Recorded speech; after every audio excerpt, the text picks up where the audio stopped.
तृतीय अंश में एक बहुत सुंदर नियम का वर्णन मिलता है। हमारे घर का मटका केवल जल भरने का पात्र नहीं है, वह पितरों का प्रतीक माना गया है। परिंडा शब्द का अर्थ ही पितरों का स्थान है।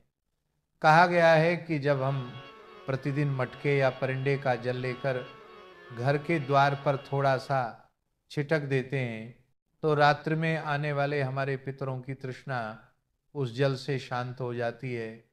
मात्र जल छिटक देने से उनके तप मिट जाते हैं और उन्हें अलग से पिंडदान या कठिन कर्मकांड की आवश्यकता नहीं रहती।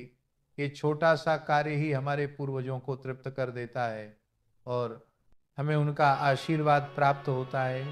जीवन में हमेशा बड़े बड़े संकल्प लेने की जरूरत नहीं होती। एक छोटा नियम भी जीवन को ईश्वर से जोड़ सकता है। कोई ये संकल्प कर ले कि मैं प्रतिदिन घर के दरवाजे पर जल छिटकूंगा। कोई ये नियम बना ले कि रोज एक दाना चावल शिव जी को अर्पित करूंगा। कोई ये प्रण कर ले कि प्रतिदिन दीपक जलाऊंगा। ये सब बातें सुनने में छोटी लगती हैं, लेकिन जब नियम बनाकर निभाई जाएं तो यही साधना जीवन को सार्थक बना देती है। नियमबद्धता से साधना करने वाले भक्त को भगवान कभी निराश नहीं करते।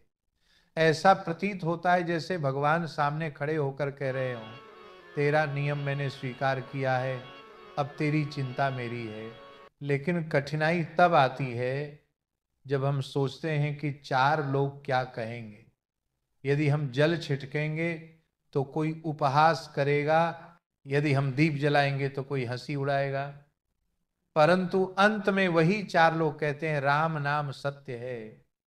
जब यही अंतिम वचन है तो फिर लोकलाज का मोह क्यों रखें। इसलिए जीवन में एक छोटा सा नियम बना लो, दरवाजे पर जल छिटकना, दीपदान और अन्नदान। यही सबसे सरल और उत्तम साधना है। यही पितरों को संतुष्ट करती है, यही भगवान को प्रसन्न करती है और यही साधना हमें परम सत्य की ओर अग्रसर कर देती है।